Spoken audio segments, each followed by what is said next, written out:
உசிலம்பட்டி மக்களின் ஜீவாதாரமான 58 கால்வாயில் தமிழக அரசு உடனடியாக தண்ணீரை திறந்துவிட வேண்டும்.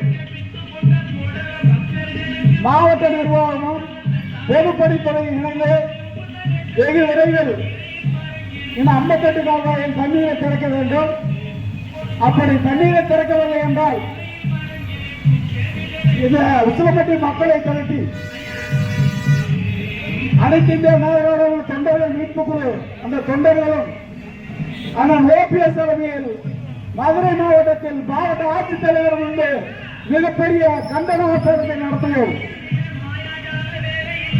தொடர்ந்து இங்கே நாங்கள் போராட்டம் நடத்தி கொண்டே இருப்போம். கடந்த 3 ஆண்டுகளாக நாங்கள் போராட்டம் நடத்தியே இந்த கம்மாய்க்கு தண்ணீர் கொண்டு வந்து 58 கால்வாய் இருந்தாலும் அதே நிலையில் நீடிக்கிறது. எனவே தமிழக அரசும் மாவட்ட நிர்வாகமும் உடனடியாக இந்த உசிலம்பட்டி பகுதி மக்களின் இந்த வாழ்வாதாரமான ஜீவாதாரமான அந்த குடிநீரை